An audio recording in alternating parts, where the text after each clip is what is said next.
హరే కృష్ణ. భగవద్భక్తులందరికీ, విష్ణు భక్తులందరికీ పాదాభివందనాలు చేసుకుంటూ ఇంకొన్ని విషయాలు మీతో చర్చించాలని మీ ముందరకు వచ్చాను. అయితే మనము 108 శ్లోకాలు అయిన తర్వాత ఎప్పుడు చెప్పుకుంటున్నట్లుగా గౌరంగ దర్శనం ప్రభుజీది ఆ, శ్రీకృష్ణుడు దేవాదేవుడు అని మొత్తం 700 శ్లోకాల్లో ఏ ఏ శ్లోకాల్లో చెప్పారు అనే విషయం గురించి చర్చించుకుంటూ మనము సైడ్ హెడ్డింగ్ 6లో ఉన్నాము. అందులో మనం మొత్తం 59 శ్లోకాల్లో 37 శ్లోకాలు 38 శ్లోకాలు కంప్లీట్ చేసుకున్నాము. ఇప్పుడు మనము 11వ అధ్యాయంలో 52వ శ్లోకం చెప్పుకోవాలి. అయితే ముందుగా హరే కృష్ణ మహామంత్రం చేసుకుందాం 11 సార్లు. శ్రీ శ్రీకృష్ణ చైతన్య ప్రభు నిత్యానంద శ్రీ అద్వైత గదాధర శ్రీవాసాది గౌరభక్త బృంద. హరే కృష్ణ కృష్ణ కృష్ణ హరే హరే, హరే రామ రామ రామ హరే హరే. హరే కృష్ణ కృష్ణ కృష్ణ హరే హరే, హరే రామ రామ రామ హరే హరే. హరే కృష్ణ కృష్ణ కృష్ణ హరే హరే, హరే రామ రామ రామ హరే హరే. హరే కృష్ణ కృష్ణ కృష్ణ హరే హరే, హరే రామ రామ రామ హరే హరే. హరే కృష్ణ కృష్ణ కృష్ణ హరే హరే, హరే రామ రామ రామ హరే హరే. హరే కృష్ణ కృష్ణ కృష్ణ హరే హరే, హరే రామ రామ రామ హరే హరే. హరే కృష్ణ కృష్ణ కృష్ణ హరే హరే, హరే రామ రామ రామ హరే హరే. హరే కృష్ణ కృష్ణ కృష్ణ హరే హరే, హరే రామ రామ రామ హరే హరే. హరే కృష్ణ కృష్ణ కృష్ణ హరే హరే, హరే రామ రామ రామ హరే హరే. హరే కృష్ణ కృష్ణ కృష్ణ హరే హరే, హరే రామ రామ రామ హరే హరే. హరే కృష్ణ కృష్ణ కృష్ణ హరే హరే, హరే రామ రామ రామ హరే హరే. జై శ్రీకృష్ణ చైతన్య ప్రభు నిత్యానంద శ్రీ అద్వైత గదాధర శ్రీవాసాది గౌరభక్త బృంద. హరే కృష్ణ. మంగళాచరణాలు. ఓం జ్ఞానతిమిరాంధస్య జ్ఞానాంజనశలాకయ చక్షురున్మిలితం येन తస్మై శ్రీగురవే నమః. శ్రీచైతన్యమనోభీష్టం స్థాపితం येन భూతలే స్వయం రూపः కదా మహ్యం దదాతి స్వాపదాంతికం. వందేహం శ్రీగురో శ్రీయుతపదకమలం శ్రీగురూన్ వైష్ణవాశ్చ శ్రీరూపం సాగ్రజాతం సహగణ రఘునాథాన్వితం తం సజీవం సాద్వైతం సావధూతం పరిజన సహితం కృష్ణ చైతన్య దేవం శ్రీ రాధాకృష్ణ పాదాన్ సహగణ లలిత శ్రీ విశాఖాన్వితాశ్చ. హే కృష్ణ కరుణా సింధో దీనబంధో జగత్పతే గోపేశ గోపికా కాంత రాధాకాంత నమోస్తుతే. తప్త కాంచన గౌరాంగీ రాధే వృందావనేశ్వరి వృషభానోసుతే దేవి ప్రణమామి హరిప్రియ నమం. ఓం విష్ణుపాదాయ కృష్ణప్రేష్టాయ భూతలే శ్రీమతే జయపతాక స్వామిన్యతి నామినే నమో ఆచార్యప్రదాయ గౌరనితాయ ప్రదాయనే గౌరకథాధామాదయ నగర గ్రామకారిణే. ఓం నమో విష్ణుపాదాయ కృష్ణప్రేష్టాయ భూతలే శ్రీమతే భక్తివేదాంత స్వామిన్యతి నామినే. నమస్తే సారస్వతే దేవే గౌరవాణి ప్రచారిణే నిర్విశేష శూన్యవాది పాశ్చాత్యదేశతారిణే. నమో మహావదన్యాయ కృష్ణ ప్రేమ ప్రదాయ చ కృష్ణాయ కృష్ణ చైతన్య నామ్నే గౌరత్విషే నమః. వాంఛాకల్పతరుభ్యశ్చ కృపా సింధుభ్యవ చ పతితానాం పావనేభ్యో వైష్ణవేభ్యో నమో నమః. జయ శ్రీకృష్ణ చైతన్య ప్రభు నిత్యానంద శ్రీ అద్వైత గదాధర శ్రీవాసాది గౌరభక్త బృందా. హరే కృష్ణ కృష్ణ కృష్ణ హరే హరే, హరే రామ రామ రామ హరే హరే. మూకం కరోతి వాచ. ఓం నమో భగవతే వాసుదేవాయ. ఓం నమో భగవతే వాసుదేవాయ. ఓం నమో భగవతే వాసుదేవాయ. మూకం కరోతి వాచాలం భంగుం లంగాయతే గిరిం యత్కృపా వందే. మూకం కరోతి వాచాలం భంగుం లంగాయతే గిరిం యత్కృపాతమహం వందే శ్రీగురుం దీనతారిణం పరమానందమాధవం శ్రీచైతన్య ఈశ్వరం. హరే కృష్ణ. నారాయణం నమస్కృత్య నరం చైవ నరోత్తమం దేవీం సరస్వతీం వ్యాసం తతో జయముదీరయేత్. హరే కృష్ణ. జయ జయ శ్రీ చైతన్య జయ నిత్యానంద జయ అద్వైత చంద్ర జయ గౌర భక్త బృంద. జయ జయ శ్రీ చైతన్య జయ నిత్యానంద జయ అద్వైత చంద్ర జయ గౌర భక్త బృంద. జయ జయ శ్రీ చైతన్య జయ నిత్యానంద జయ అద్వైత చంద్ర జయ గౌరభక్త బృంద. హరే కృష్ణ కృష్ణ కృష్ణ హరే హరే, హరే రామ రామ రామ హరే హరే.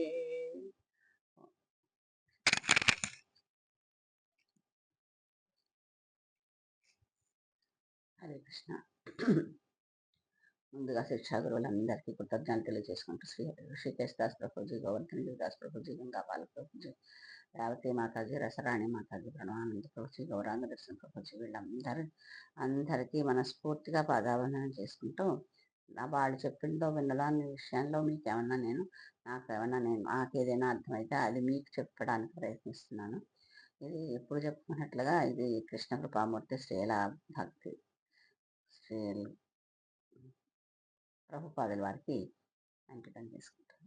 చెప్పేదంతా కూడా ఆయన కృపా కటాక్షాలు, శ్రీకృష్ణుని యొక్క కృపా కటాక్షాలు లేనిదే మనం ముందరకెళ్ళలేము. వాళ్ళ ఆశీస్సులు, వాళ్ళ కృప ఉన్న మూలాన్ని 10 రోజులకో వారం రోజులకో కొన్ని విషయాలు మీతో పంచుకోవడానికి రాగలుగుతున్నాను.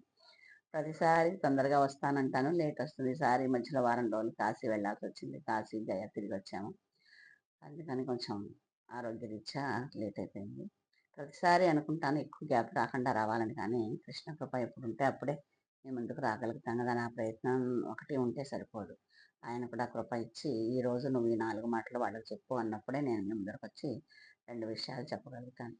అయితే మనము 11వ అధ్యాయంలో 51వ శ్లోకం కిందసారి పూర్తి చేసుకున్నాము. అదేంటంటే అర్జునుడు చెప్తున్నాడు అనమాట. అర్జునువాచ దృష్ట్వేదం మానుషం రూపం తవ సౌమ్యం జనార్దన ఇదానీమస్మి సంవృత్తః సచేతాః ప్రకృతిగతః. అర్జునుడు మూల రూపం దర్శించి, జనార్దన అత్యంత సుందరమైన ఈ మానవ రూపం చూసి శాంతచిత్తుడనై నేను నా సహజ స్వభావం తిరిగి పొందుతని. ఇది విశ్వరూప 11వ అధ్యాయం విశ్వరూపం గురించి కదా. నువ్వు నాకు అర్హత ఉంటే కనుకైతే నాకు నీవు ఇన్ని చెప్తున్నావు కదా, అన్నిట్లోనూ నేనే ఉన్నాను అన్నిసార్లు చెప్తున్నావు కదా. ఒకవేళ నువ్వు నాకు అర్హత ఉంది అని అనుకుంటే కనుకైతే నాకు ఆ రూపాన్ని చూపించు. నువ్వు ఏవైతే అంటున్నావో అవన్నీ నేనే అంటున్నావో ఆ రూపాన్ని చూపించు అని అడిగితే అప్పుడు నాకు అర్హత ఉంది అనుకుంటే అక్కడ క్లాజ్ అదనమాట. అప్పుడు కృష్ణుడు ఏమన్నాడంటే, నీకు చూపిస్తాను కానీ నువ్వు ఈ భౌతిక చక్షువులతో చూడడానికి సరిపోదు నీ శక్తి, అందుకని నీకు దివ్య చక్షువులు ఇచ్చి నా విశ్వరూపాన్ని చూపిస్తాను అని అర్జునుడికి దివ్య చక్షువులు ఇచ్చి విశ్వరూపాన్ని ప్రదర్శిస్తాడు. ఆ విశ్వరూపాన్ని చూడాలనే ఆశతో అడిగాడు కానీ ఆ విశ్వరూపం చూసేసరికి అర్జునుడికి భయం వేసేసింది అనమాట. అంటే రకరకాల విషయాలు జరుగుతున్నాయి ఆయన గర్భంలో. అది పెద్ద పెద్ద పెద్ద దంతాలతోటి అన్ని రకరకాలుగా ఉన్న ఆ ఆకారం చూసి అతను, నేను నీ ఆకారాన్ని చూడలేకపోతున్నాను, నాకు నువ్వు మామూలుగా ఉండే నీ నార్మల్ సహజంగా ఉండే నీ రూపాన్ని చూపించు అని వేడుకుంటాడనమాట. నేను అడిగాను కానీ నా వల్ల కావటం లేదు, నీ తుది మొదలు అంతం ఎక్కడ ఏమీ కనిపించట్లేదు, నాకేమీ అర్థం కావటం లేదు, అందుకని నువ్వు నాకు మామూలుగానే కనిపించు అని అడుగుతాడు. అడిగినప్పుడు కృష్ణుడు ఆ విశ్వరూపం నుంచి ముందర చతుర్భుజ రూపుడై వచ్చి చతుర్భుజ రూపం నుంచి ద్విభుజుడు కింద మామూలుగా ఉన్నట్టుగా కనిపిస్తారనమాట. అప్పుడు అర్జునుడు ఈ 51వ శ్లోకంలో చెప్తున్నాడు అనమాట. నువ్వు అలాగే నీ సుందరమైన మానవ రూపం నాకు ఎప్పుడు కనిపించే రూపాన్ని నువ్వు మళ్ళీ నాకు చూపించావు కాబట్టి నేను మామూలైన మళ్ళీ అంటే ఆ భయం అదంతా తీరి గాబరా అంతా తగ్గిపోయి నేను మామూలు స్థితికి వచ్చాను అని ఈ 51వ శ్లోకంలో కృష్ణుడితోటి అర్జునుడు చెప్తున్నాడు. 52వ శ్లోకంలో భగవానుడు ఏం చెప్తున్నాడో మనం ఒకసారి చూద్దాం. శ్రీ భగవాన్ వాచ సుదర్దర్శమిదం రూపం దృష్టవానపి యన్మమాం దేవా అప్యస్య రూపస్య నిత్యం దర్శనకాంక్షిణం. ఇంకొకసారి శ్రీ భగవాన్ వాచ సుదుర్దర్శమిదం రూపం దృష్టవానసి యన్మమాం దేవా అప్యస్య రూపస్య నిత్యం దర్శనకాంక్షిణః. శ్రీ భగవానుడు పలికెను, ప్రియమైన ఓ అర్జున, నీవు ఇప్పుడు చూచుచున్న నా ఈ రూపము చూచుటకు మిక్కిలి దుర్లభమైనది. మిక్కిలి ప్రియమైన ఈ రూపమును దర్శించు అవకాశమును దేవతలు కూడా ఎల్లవేళలా కోరుకుందురు. దేవతలకి దేవలోకంలో ఉన్నప్పుడు విష్ణుమూర్తి చతుర్భుజాకారంలోనే ఉంటాడనమాట. ఇక్కడ మాత్రం మానవ రూపంలో వచ్చినప్పుడు అలాంటి రూపం దొరకడం అందరికి చూడడానికి అవ్వదు. దేవతలు కూడా ఇలాంటి నా రూపాన్ని చూడాలని కోరుకుంటూ ఉంటారు అని భావం. భాష్యంలో ప్రభుపాదుల వారేమన్నారో ఒకసారి చూద్దాం. ఈ అధ్యాయంలోని 48వ శ్లోకంలో శ్రీకృష్ణ భగవానుడు తన విశ్వరూపమును ముగించి అట్టి తన విశ్వరూపమును అనేక పుణ్యకార్యములు యజ్ఞాదులు కూడా దర్శింప సాధ్యపడదని అర్జునుడికి తెలిపాడు. ఒకసారి ఆ 48వ శ్లోకం చూద్దాం.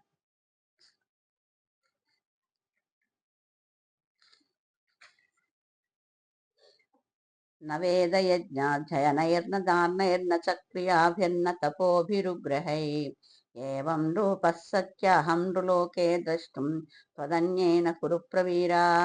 ఓ కురుప్రవీర అంటే కురువంశవీరుడా, నీకు పూర్వం ఎవరునూ నా ఈ విశ్వరూపము చూసి ఉండలేదు. నీకంటే ముందర ఎవ్వరూ ఈ విశ్వరూపాన్ని చూడలేదు.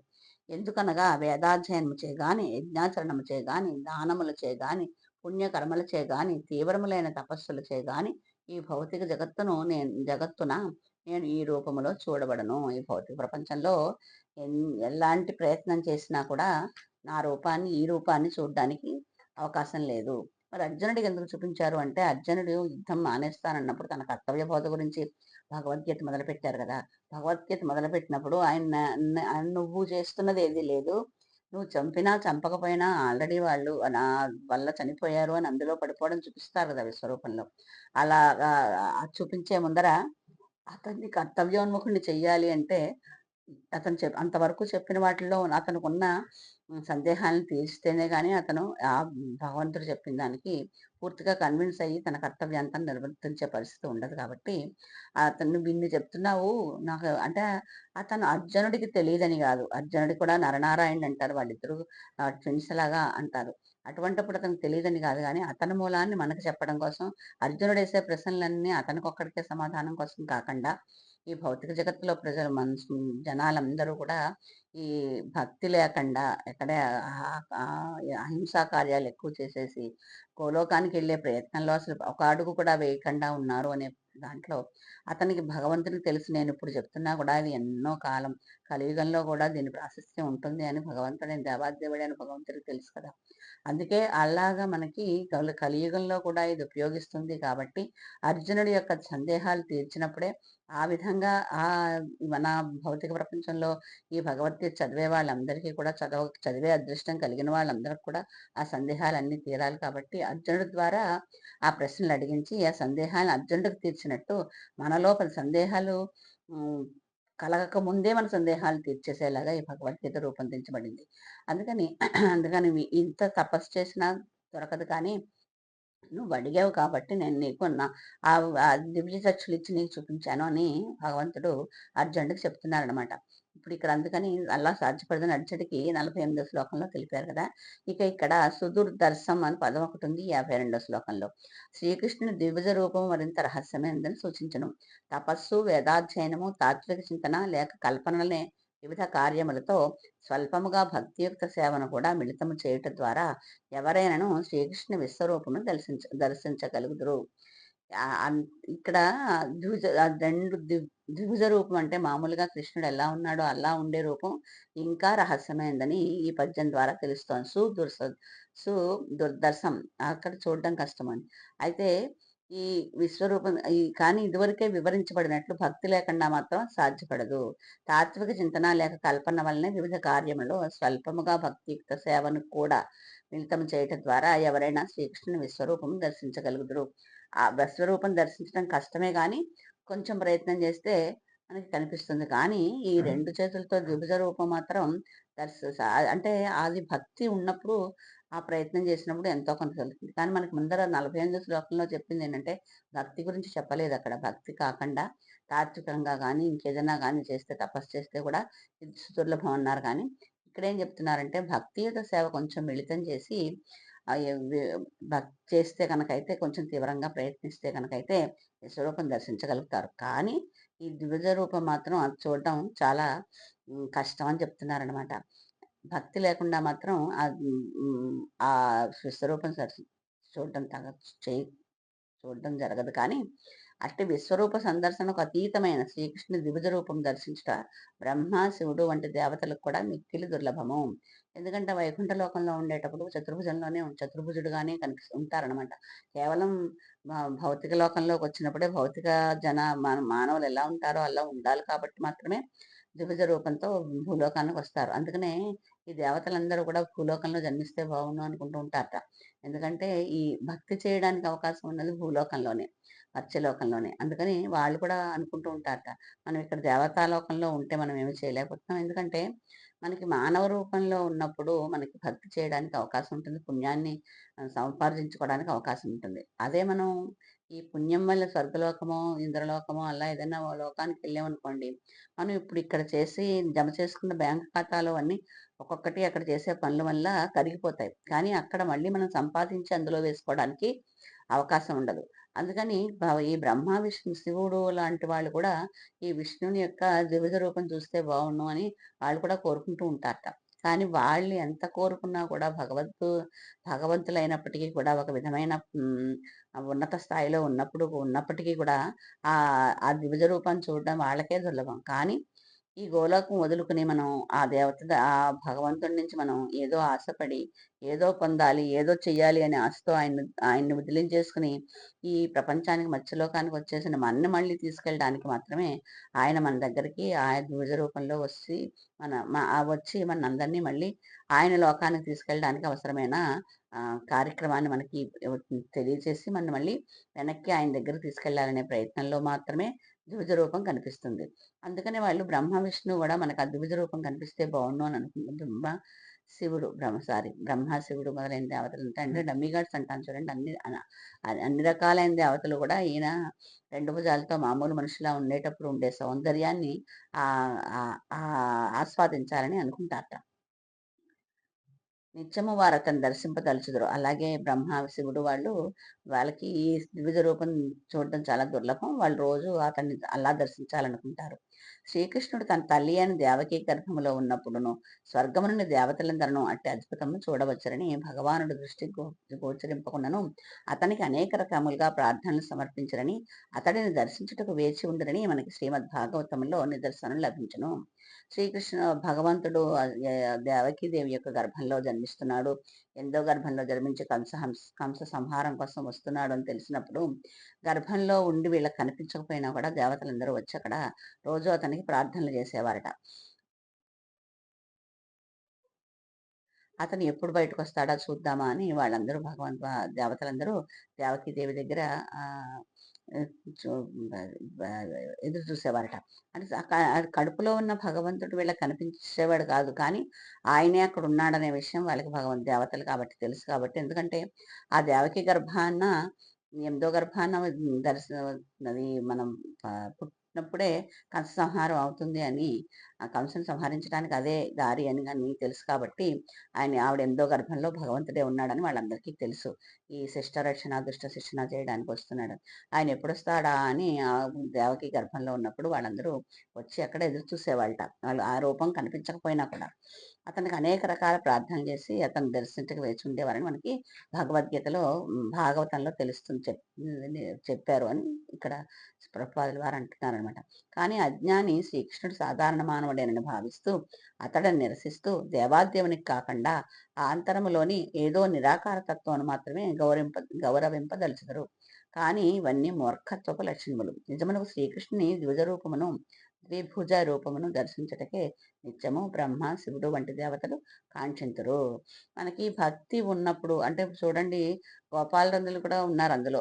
మన బృందావనంలో ఉన్న వాళ్ళందరూ కూడా కృష్ణునితో దగ్గరగానే ఉన్నారు. వాళ్ళందరూ కింద జన్మలో మునులట. ఆ మునులు వాళ్ళు చేసిన పుణ్యం వల్ల అతనితో చాలా సామీప్యంగా ఉండి అతనితో ఆడుకోవడానికి దానికి అవకాశం వచ్చారనమాట.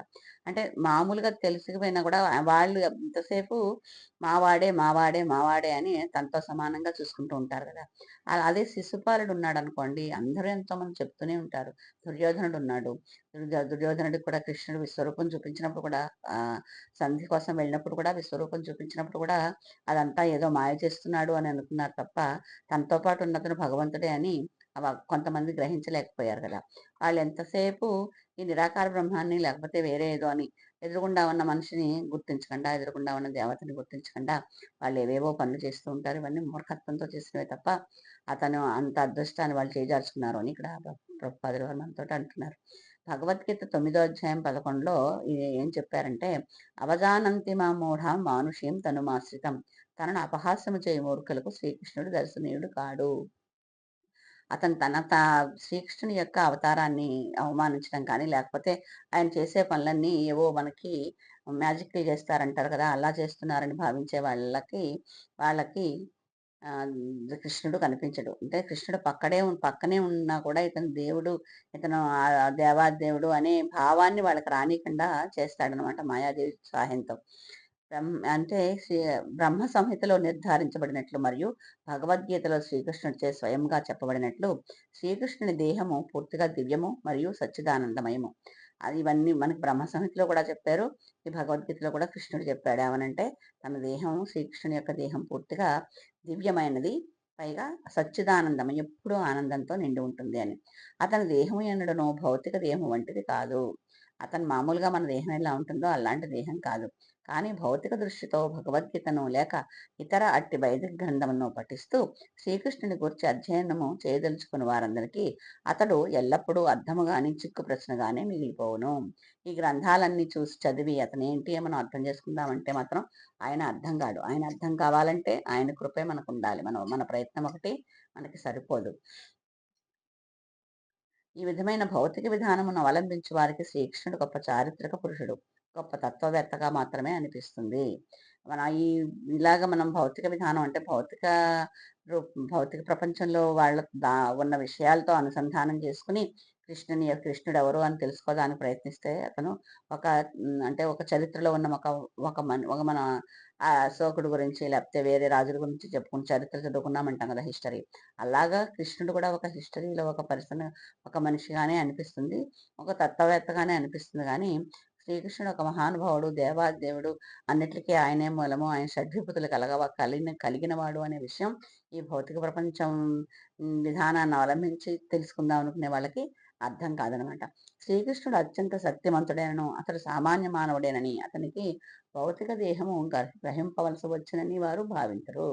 శ్రీకృష్ణుడు నిజంగా భౌతిక దేహాన్ని ధరించాల్సిన అవసరం ఏమీ లేదు. కానీ మన గురించి మనం మనల్ని మళ్ళీ గోలోకాన్ని తీసుకెళ్ళడం గురించి శిష్ట రక్షణ, దుష్ట శిక్షణ అంటాం కదా! అలా చేయడం కోసం మాత్రమే, మన కోసం మాత్రమే ఆయన దేహాన్ని ధరించారు. ఆయనకి అలా లేకపోతే అసలు ఆ దేహం ధరించాల్సిన అవసరం లేదు. కానీ ఈ ఈ భౌతిక విధానాన్ని అవలంబించి అతను ఎవరు అని రీసెర్చ్ చేసే వాళ్ళకి మాత్రం అతను ఒక సామాన్య మానవుడు, భౌతిక దేహాన్ని ధరించవలసి వచ్చింది. కాబట్టి అతని దేవుడని ఎలా చెప్తారు మీరు అని వాళ్ళు వాదిస్తూ ఉంటారనమాట. చివరికి వారి భావనలో పరతత్వము అనగా నిరాకారము అని వాళ్ళు అలా చెప్పేదంటే, అదంత మన పరతత్వం అంటే దేవాదేవుడు కాదు, అసలు ఆయనకు ఆకారమే లేదనే నిర్ణయానికి వాళ్ళు వచ్చేస్తారనమాట. ఆ నిరాకార తత్వం నుండి అతడు భౌతిక ప్రకృతికి సంబంధించిన సాకార రూపమును దాల్చనని వారు భావిస్తారు. అంటే భగవంతుడు ఒక ఒక దివ్యమైన రూపము ఆయనకు అనేక విధమైన శక్తులు ఉన్నాయి. అందువల్ల మన రక్షించడం కోసము, మనని కాపాడడం కోసము ఆయన ఒక అవసరం లేకపోయినా కూడా మానవ రూపం తీసుకుని మన దగ్గరికి వచ్చారు అని కాకుండా, ఈ ఎవరైతే నిరాకార బ్రహ్మాన్ని ధ్యానిస్తూ ఉంటారో ఆ నిరాకార బ్రహ్మంలోంచే ఒక భౌతిక రూపాన్ని తీసుకుని వచ్చారు అని వాళ్ళు అనుకుంటారు. కానీ అది పరమాత్మ పరతత్వం ఒక అపురూపమైన శక్తి అని వాళ్ళు గ్రహించలేరనమాట. దేవాది దేవుని గురించి మాయావాదులు చేయు భౌతిక పరిగణలో కూడా ఇది ఒకటి. ఈ మాయావాదులు అంటే భగవంతుడు లేడు అని వాదించే వాళ్ళలో వాళ్ళు కూడా ఈ దేవాదేవుడు ఈ నిరాకార రూపం నుంచే వచ్చాడు. అతనికి అంటే భౌతిక శరీరం తీసుకోవాల్సిన అవసరం వచ్చింది కాబట్టి, భౌతిక అవసరం కాదు, భౌతిక శరీరం తీసుకున్నాడు కాబట్టి ఆయన పరతత్వం ఏమిటి అని వాళ్ళు అనుకుంటారనమాట. అతనికి సంబంధించిన మరొక పరిగణన మనోకల్పనలకు సంబంధించినది. జ్ఞానాన్వేషణ కొరకై యత్నించే వారు కూడా శ్రీకృష్ణుని గూర్చి తాత్విక కల్పనలు చేస్తూ దేవాదేవుడు విశ్వరూపము కంటేనూ తక్కువ ప్రాధాన్యత కలిగిన వాడని భావిస్తూ ఉంటారు. ఇంకా జ్ఞానాన్వేషణ నా దగ్గరకు వస్తారు, అర్థార్థి, జ్ఞాని అని నాలుగు రకాలైన వస్తారు నా దగ్గరికి అని శ్రీకృష్ణుడు ఒక శ్లోకంలో చెప్తారు కదా మనకి భగవద్గీతలో. అలాగా జ్ఞానాన్ని అన్వేషణ చేసేవాళ్ళు కూడా శ్రీకృష్ణుడు తాత్విక కల్పన చేస్తూ దేవాదేవుడు విశ్వరూపం కంటే అంటే విశ్వరూపం అంటే ఎంత ప్రాధాన్యత కలిగిందో అది చూసిన వాళ్ళకి అంటే దాని గురించి విన్న వాళ్ళకి దాని గురించి అది తెలుస్తుంది కానీ అది వీళ్ళు ఏంటంటే తాత్విక దర్శనం చేసేవాళ్ళు ఏం చేస్తారంటే జ్ఞానాన్వేషణ చేసేవాళ్ళు ఆ విశ్వరూపం కంట శ్రీకృష్ణుడు చాలా తక్కువ అని ప్రాధాన్యత కలిగిన వాళ్ళు అని భావిస్తూ ఉంటారట. అందుకే అర్జునుడు చూపబడిన విశ్వరూపము అతని స్వీయ రూపము కంటేను ప్రధానమని కొందరు భావించుదురు. వారి ఉద్దేశమును అనుసరించి పరమపురుషుని మానవ రూపము కేవలము ఊహాత్మకమైనది. చివరికి వారు పరతత్వము నిరాకారమనియే విశ్వసించుదురు. ఇలా ఆలోచించే వాళ్ళందరూ కూడా కృష్ణుడు రూపం వల్లి మానవ రూపం వల్లి ఊహకే ఊహలోనే ఉంటుంది కానీ మామూలుగా ఉండదు, అతను నిరాకారుడు అని అనుకుంటారట. కానీ ప్రామాణికాచార్యులు శ్రీకృష్ణుని గురించి శ్రవణము చేయు ఆధ్యాత్మిక విధానము భగవద్గీత 4:34లో వివరించబడింది. అంటే ఈ ప్రామాణిక గురువులు ఉంటారు కదా, గురు పరంపర వాళ్ళు మాత్రం ఆధ్యాత్మిక శ్రీకృష్ణుడి గురించి ఎలా వినాలి అనేది ఆ 4వ అధ్యాయంలో 34వ శ్లోకంలో చెప్పారు అని చెప్తున్నారనమాట.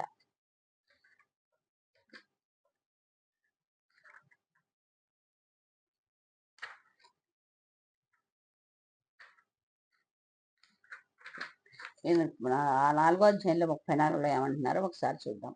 తద్విద్య ప్రణిపాతేన పరిప్రశ్నేన సేవయా ఉపదేక్షంతి తే జ్ఞానం జ్ఞానినస్తత్వదర్శిన. ఆధ్యాత్మికాచారుని సమీపించి సత్యము నెరుగుటకు యత్నింపము. వినయపూర్వకముగా ప్రశ్నించి వారికి సేవ చేయము. ఆత్మదర్శులు తత్వమును దర్శించిన వారొకటిచే నీకు జ్ఞానమును ఉపదేశించరు. అందుకని నువ్వు శ్రీకృష్ణుని ఒకవేళ తెలుసుకోవాలి అనుకుంటే కనుకైతే నీ ప్రయత్నం ఒకటి సరిపోదు. నువ్వు ఈ తత్వం తెలిసిన ప్రామాణికుల దగ్గరికి వెళ్ళి వాళ్ళని ఎంతో సేవ చేసి, అంటే వినయంగా సేవ చేసి, నువ్వు తెలుసుకోవాలనే కుతూహలంతో ప్రశ్నించాలి తప్ప వాళ్ళకెంతొచ్చింది చూద్దాము అనే అహంకారంతో ప్రశ్నిస్తే గురువులు మనకి సమాధానం చెప్పరు. అందుకని ఎంతో వినయంగా నీకేం తెలుసుకోవాలనుందో ఆ ప్రామాణిక గురువుల దగ్గరికి వెళ్ళి వాళ్ళని అడిగితే కనుకైతే వాళ్ళ ద్వారా నీకు ఈ కృష్ణుడి గురించి కానీ పరమాత్మ గురించి కానీ తెలియడానికి అవకాశం ఉంటుంది అని శ్రీకృష్ణ భగవానుడే స్వయంగా 4వ అధ్యాయం 34వ శ్లోకం చెప్పారనమాట. నిజముగా అట్టి వైదిక మార్గంలోని వ్యక్తులు ప్రామాణికాధికారుల నుండియే శ్రీకృష్ణుని గురించి శ్రవణము చేయుదురు. అందుకే వైదిక మార్గంలో ఉండేవాళ్ళు అలానే ఒక గురువు ద్వారానే ఇది విని దాన్ని ఆకలింపు చేసుకోవడానికి ప్రయత్నిస్తారు. శ్రీకృష్ణుని గురించి పదే పదే శ్రవణము చేయటం ద్వారా వారికి శ్రీకృష్ణుడు ప్రియమగును. మనం చూడండి, శ్రీకృష్ణుడి గురించి ప్రతిసార్లు అనుకుంటే కనుకైతే అతను మనకి ఇష్టడవుతాడు అంటున్నారు. అది మనం చూడండి, ఏదైనా మన భౌతిక ప్రపంచంలో కూడా అంతే. 10 సార్లు దాని గురించి తలుచుకున్నాం అనుకోండి, 11వ సారి మనకి మనం అప్రయత్నంగానే దాన్ని తలుచుకుంటాం. ఆ 10 సార్లు తలుచుకున్న ఫలం ఏంటంటే ఇంకోసారి మనం అనుకోకపోయినా కూడా అది గుర్తుకొస్తుంది. అలాగే మనం కృష్ణుడి గురించి పదే పదే పదే పదే తలుచుకుని ఆయన గురించి మాటలు వింటూ మనం మాట్లాడుతూ మనం కీర్తనలు చేస్తూ ఆయన గురించి ఆలోచిస్తూ ఉన్నాం అనుకోండి, శ్రీకృష్ణుడు మనకి ఎంతో ఇష్టంగా మారిపోతాడనమాట. మేము ఇదివరకు చాలాసార్లు చర్చించినట్లుగా శ్రీకృష్ణుడు తన యోగమాయాశక్తి చే కప్పబడి ఉండుట చేత అతడు అందరికీ దర్శనీయుడు గాని ప్రకటితుడు గాని కాలేడు. శ్రీల ప్రభుపాదులు వారు ఈ విషయం చెప్తున్నారనమాట. ఆయన యోగమాయ అనే దాంతో కప్పబడి ఉంటారు, అందరికీ కనిపించగలుగుతాని అని అందరూ అతన్ని చూడలేరు. వైదిక సాహిత్యంలో ఈ విషయం నిర్ధారించబడిన ఈ విషయం ఆయన మా యోగమాయ చేత కప్పబడి ఉంటాడనే విషయం ఈ వైదిక సాహిత్యంలో కూడా చెప్పబడింది అని చెప్తున్నారు. ఎవరైతే అతడు తనను ప్రకటింపదలుచుకొనునో వారే అతనిని చూడగలుగుదురు. మనం ఎంత ప్రయత్నం చేసినా కూడా భగవంతుడు మనకు కనిపించాలి అనుకున్నప్పుడు, లేకపోతే భగవంతుని యొక్క ఒక స్పర్శ కానీ ఒక ఉనికి కానీ మనకు తెలియాలంటే కనుకైతే భగవంతుని యొక్క కృప ఉంటేనే, ఆయన అనుకున్నప్పుడే మనకు తెలుస్తుంది. మనకి ఏదో ఒక అనుభవం వచ్చింది, మనకి అది ఇంకా రావాలి అంటే ఈ రోజు రాదు, అది నిన్న ఆయన మనకి ఇవ్వదలుచుకున్నాడు. అంటే చూడండి, మనకి తెలియని ఒక స్వీట్ ఏదన్నా ఉందనుకోండి, మనం తిన్నామనుకోండి, దాన్ని మనకి ఇచ్చేవాళ్ళు ఏంటి, ఒక్కసారి తిని చూడొచ్చు కదా, ఒక్కసారి తిని చూస్తే కదా దానికి రుచి తెలుస్తుంది అంటారు. సరే, మనకి ఇష్టం లేకపోయినా కూడా అదేదో చూడడానికి బాగానే ఉన్నట్టుందని ఒకసారి తిన్నామనుకోండి, చాలా బాగా అనిపిస్తుంది. ఇంకోటి ఇస్తావా అంటే అయిపోయి అంటారు వాళ్ళు. మనకి రుచి చూపించి తర్వాత ఇస్తానులే, రుచి చూసావు కదా, నెక్స్ట్ టైం చేసినప్పుడు ఇస్తాంలే అంటారు. భగవంతుడు కూడా అంతే.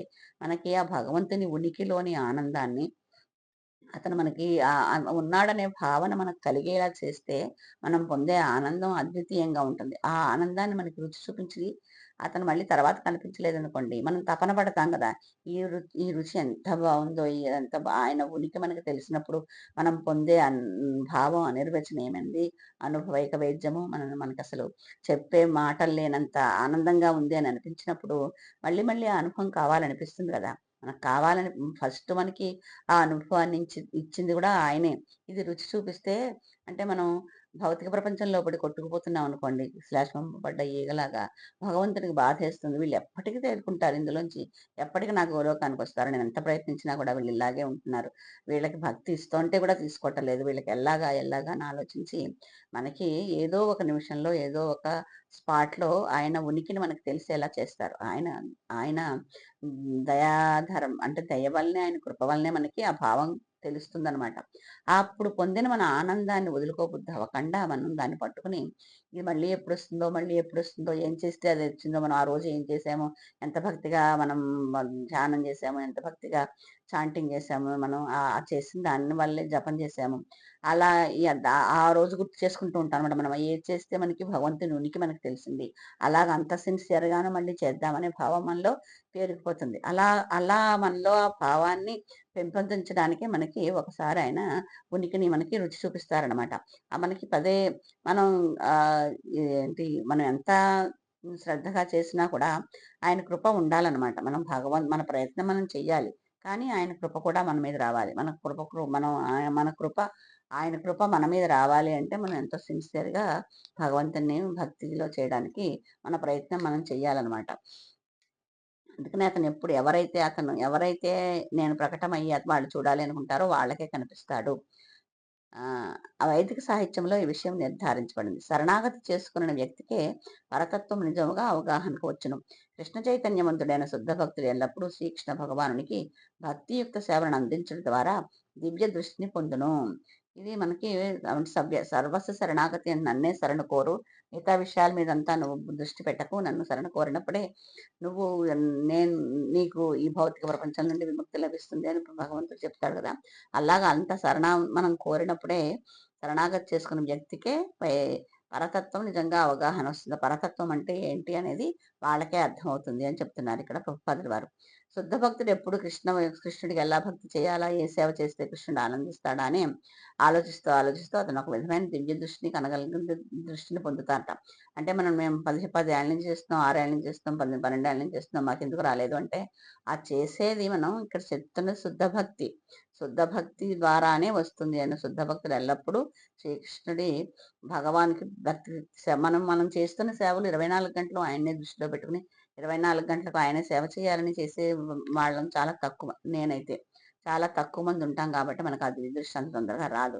ప్రతి నిమిషం మనం నిద్రలో కూడా, మెళకువలో కూడా ఏ నిమిషమైనా కూడా మనకి ఆయన గుర్తుకొస్తూనే ఉండాలి. ప్రతి విషయంలోనే ఆయన అనుసంధానం చేసుకోగలిగిన శక్తి మనకి రావాలి. మనం ఏ పని చేస్తున్నా కూడా ఇది ఆయనకిష్టమేనా? లేకపోతే ఇది ఈయనకిష్టమేనా? ఇది ఇలా చేస్తే ఆయన నచ్చుతుందా? మనం ఈ సేవ చేస్తున్నాము. ఇప్పుడు అన్నం వండుతున్నప్పుడు కూడా ఇది ఆయన ప్రసాదంగా చేస్తాము. ఇల్లు ఊడుస్తున్నప్పుడు కూడా ఆయన ఆయన ఉన్న గుడి ఇది. ఆ గుడి మనం ఊడుస్తున్నాం. అలా ప్రతి నిమిషం ఏ పని చేసినా కూడా మన సొంతంగా చేసుకుంటున్న పనులలో కూడా ఆయన అనుసంధానం చేసుకుంటే గనకైతేనే అది అనుక్షణం దాన్ని మర్చిపోకుండా అంత విశుద్ధ భక్తితోటి మనం సేవ చేయగలిగినప్పుడు తప్పకుండా భగవంతుడు చెప్పినట్టు శ్రీల ప్రభుపాదులు వారు ఇందులో చెప్పినట్టు దివ్యదృష్టి పొందగలుగుతాం. కానీ మన భౌతిక ప్రపంచంలో కలియుగంలో అంత స్వచ్ఛంగా చేయడానికి అవకాశం ఉండట్లేదు కాబట్టి ఉండుంటారు చాలామంది మనకు తెలియకపోతుండొచ్చు. కానీ దానికి అవకాశాలు తక్కువ ఉన్నాయి కాబట్టి అంత శ్రమ పడడానికి మనం మామూలుగా భౌతిక ప్రపంచం కోరికలు మన మాయాది రూపంలో లాగేస్తుంది కాబట్టి అంత సిన్సియర్‌గా చేయలేక చాలా మందికి రావటం లేదేమో కానీ, ఇది శ్రీల ప్రభుపాద వారు చెప్పింది చాలా మంది పొందే ఉంటారు. ఈ గురువులు వాళ్ళు అందరూ ఉన్నారు కదా! మన శిక్షా గురువుల్లో పెద్దవాళ్ళందరూ ఉన్నారు కదా! అది వాళ్ళకి వచ్చుండొచ్చు. శ్రీకృష్ణుడే స్వయముగా ప్రకటమగుట చేత అతను చూడగలుగుతారు. ఆ దివ్యదృష్టి ఇచ్చినప్పుడు ఈ ప్రయత్నం వల్ల ఆయనే ప్రత్యక్షంగా ప్రకటమవుతారట.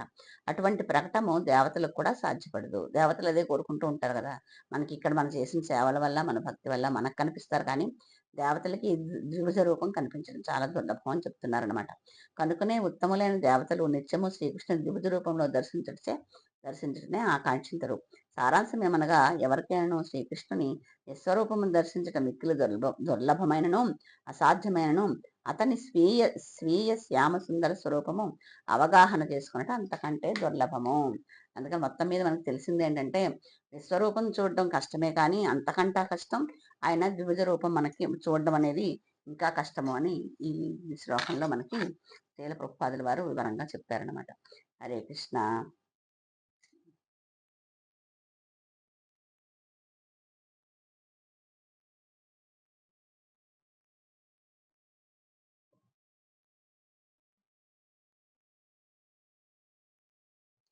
ఇది దేవుడు ఉన్నాడు అని మనకి ఎప్పుడు చెప్పుకుంటాం కదా శ్రీకృష్ణ చైత్రశ్రీ వాళ్ళ దాంట్లోను.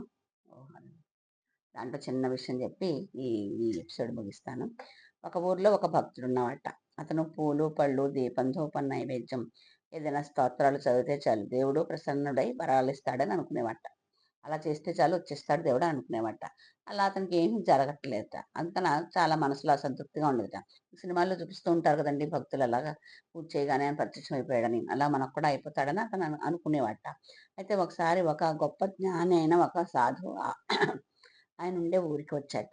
అయితే ఆ జ్ఞాని దగ్గరికి జ్ఞాని వచ్చాడని తెలియగానే ఇతనికి ఎప్పటినుంచో ఉంది కదా! ఎందుకు అలా జరగట్లేదు, భగవంతుడు ఎందుకు కనిపించట్లేదు, నేను పూజ చేస్తున్నాను కదా అనుకుంటున్నాడు కదా! అందుకని ఆయన దగ్గరికెళ్ళి ఆయన అడిగారట. దర్శనం చేసుకొని తన కోరిక వెల్లడించాడట. సాధువు అంతా శాంతంగా విని, నేను ఇలా ఎవరికీ దీక్ష ఇవ్వను గానీ, నీ తపన చూస్తుంటే భక్తుడు ఆనంద భరిస్తూ సాష్టాంగ నమస్కారం చేసేసాడు. ఆయన అంటే ఆయన పూర్తిగా ఏం చెప్పాడో వింటలేదు ఈయన. సగంలో ఉన్నాడు. దీక్ష ఇవ్వను కానీ నీ తపన చూస్తుంటే అనగానే సాష్టాంగ ప్రణామం చేసేసాట ఆయనకి. అప్పుడు కానీ జప విధానం కొంచెం కష్టం. నువ్వు చేయగలవో లేదో అంటున్నారు ఈ స్వామీజీ.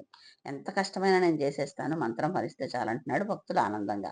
అయితే విను, నేను చెప్పే మంత్రం పఠించిన అవసరం లేదు కానీ రోజుకి 9 సార్లు ఎవరితోనైనా అనాలి. అలా 9 రోజులు అని ఇంకా చెప్తున్నారు.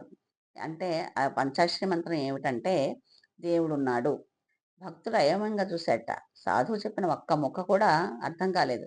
ఇన్ని లక్షల కోట్ల జపం చేయాలని విన్నాడు కానీ ఇదేంటి, పైగా పంచాక్షరి మంత్రం అంట, ఏమిటిది దేవుడున్నాడు దేవుడున్నాడు 5 అక్షరాలు కదా, ఈ ఈ మంత్రం ఏంటిదని ఆయన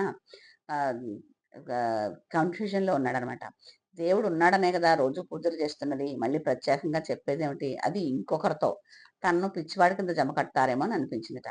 సాధువు ఒక మాట చెప్పాట, ఒకటే మాట చెప్పాట, నన్నేమీ ప్రశ్నించద్దు, నీకు మంత్రం ఫలించాలంటే 9 రోజులు నేను చెప్పినట్టు చేసి ఆపై నాకు కనిపించు అన్నట్ట జ్ఞాని. అయితే సాధువు భక్తులు విచారంగా ఇంటికి వెళ్ళాడు. సమయం సందర్భం లేకుండా ఎవరితోనన్నా దేవుడున్నాడు అని అలా అండం ఎలాగా అని అతను కొంచెం దాంట్లో ఉన్నాడనమాట. ఇంతలో అతని భార్య వచ్చి పక్కింటి వాళ్ళ గురించి ఏదో చాడీలు చెప్పబోయింది. ఇతను అప్రయత్నంగా దేవుడున్నాడు అన్నాడు. అనగానే ఆమె ఒక్క క్షణం తత్తరపడి మాట్లాడకుండా లోపలికి వెళ్ళిపోయింది. పక్కింటి వాళ్ళు చాడీలు చెప్పడం అంటే దేవుడు చూస్తున్నాడనే భావం ఆమెకు వచ్చుండొచ్చు. లోపలికి వెళ్ళిపోయిందిట. అతనికి చాలా ఆనందం వేసింది. వెంటనే అతనికి ఏదో అర్థమైనట్లుంది. కానీ ఇంకా సరిగా కానట్లు వింత భావన కలిగింది.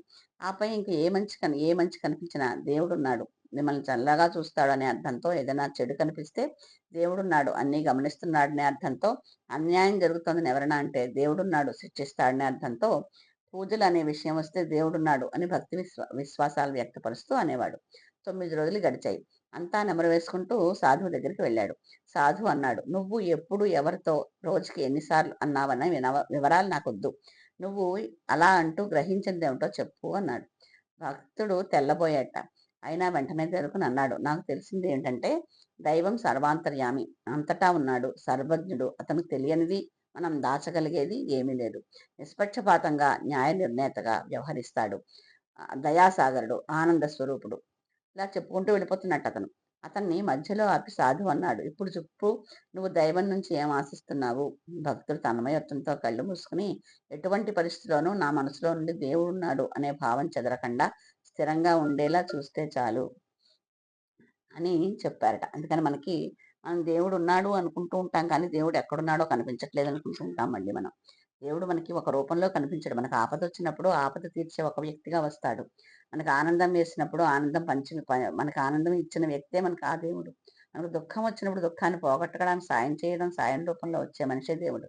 దేవుడు సర్వాంతర్యామి ఎక్కడైనా ఉంటాడు. దేవుడు మనకి వేరే కలియుగం కాకుండా వేరే యుగంలో ప్రత్యక్షంగా ఈ భూప్రపంచం మీద నడయాడాడు కాబట్టి, అప్పుడు దేవుడు ఆ రూపంలోనే వచ్చి వాళ్ళకి సాయం చేసేవాడేమో కానీ, ఈ కలియుగంలో భగవంతుడు తన రూపంలోనే వచ్చి చేసే అవకాశం ఆహ్, వచ్చినా కూడా నమ్మరు భగవంతుడిని. భగవంతుడు నిజంగా ఆ భగవంతుని రూపంలోనే వచ్చి మనకు సాయం చేద్దాం అనుకున్నా కూడా, మనం ఏదో ఏ నాటకంలోనో వేషం వేసే మనిషి అనుకుంటాం గానీ, అతనే భగవంతుడని మన మనసు అంగీకరించదు.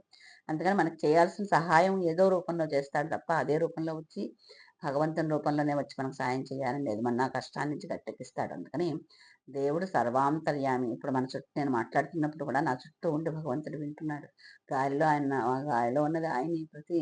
అంటే ప్రతి అణువణువులోనూ నిండిపోయిన భగవంతుడు మనం ఎక్కడో వెతకాలనుకోవడం హ్మ్, అవివేకం అనిపిస్తుంది. మనతో కూడా ఉన్నాడనే భావం మనం పెంచుకుంటూ పోతే, మనం ఏ పని చేసినా కూడా భగవంతుడు చూస్తున్నాడు. మనం చేసే పని భగవంతుడు చూస్తున్నాడు. ఎవరో మన పక్క వాళ్ళు చూసి మనం మెచ్చుకోక్కర్లేదు. మనం భగవంతుడికి చేసే సేవ భగవంతుడు గ్రహిస్తున్నాడు అనే భావంతో చేస్తే చాలు. మనకు శిక్షా గురువులు చెప్పింది మనం ఆచరించి చేస్తున్నప్పుడు, శిక్షా గురువులు మనం రిపోర్ట్ ఇచ్చినా కూడా అంతకంటా ముందే మన భగవంతుడు మనల్ని గ్రహిస్తాడు. మనం చేసిన పనులేంటి, మనం ఏం చేస్తున్నాం అనేది భగవంతుడు తెలుస్తుంది. అందుకని మనం మనం చేసే పనిలో నిస్వార్థంగా భగవత్ ప్రేమతో చేయడానికి ప్రయత్నిద్దాం. హరే కృష్ణ, హరే కృష్ణ మంత్రం.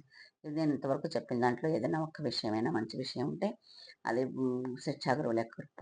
ఒకవేళ నేను చెప్పింది ఒకవేళ అర్థవంతంగా లేకపోతే కనుకైతే అది నా అజ్ఞానము, నా ఆకలింపు చేసుకునే శక్తిలో తక్కువ వల్ల జరిగిన విషయం.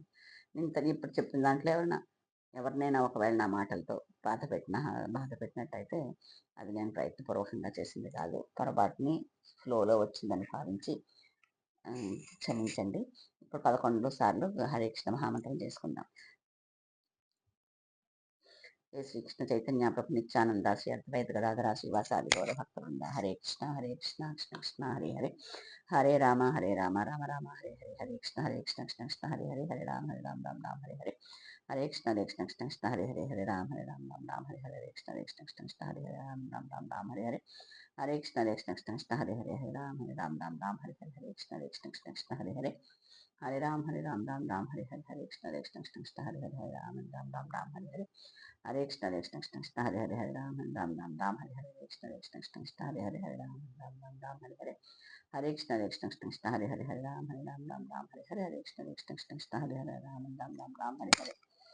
మొన్న ప్రణవానంద ప్రభుజీ క్లాస్లో ఒకవేళ మాల దగ్గర లేకపోతే కౌంటర్ లేకపోతే చేతితో లెక్క పెట్టాలి అని చెప్తారు. ఫస్ట్ చూడాలట 1 2 3 4 5 6 7 8 9 10 ఒక ఫింగర్లకి 10 సార్లు. ఎలాగంటే ఇక్కడ ఫస్ట్ 1 2 3 4 5 6 7 8 9 10. అందుకని ఒకసారి నేను మామూలుగా అయితే ఒక్కొక్క వేలు మీద 4 సార్లు చెప్తే 5 4 20 అని ఒక హ్యాండ్ కంప్లీట్ అయ్యేసరికి 20 అని చేసుకునేదాన్ని వరకు. అలా కాదు ప్రణవానంద ప్రభుజీ ఒక 5 వేళ్ళకి 10 విషయాలు వచ్చేలాగా 1 2 3 4 5 6 7 8 9 10 అలా చెప్పారు. హరే కృష్ణ. ఇంతటితో నేను ముగిస్తాను. మళ్ళీ ఇంకొన్ని విషయాలతో మీ ముందుకు రావడానికి ప్రయత్నిస్తాను. హరే కృష్ణ. ఎప్పుడు చెప్పుకున్నట్లుగా ఇప్పుడు ఈ చెప్పిందంతా కూడా శ్రీకృష్ణ కృపామూర్తి శీల ప్రభుపాదుల వారికి అంకితం. హరే కృష్ణ.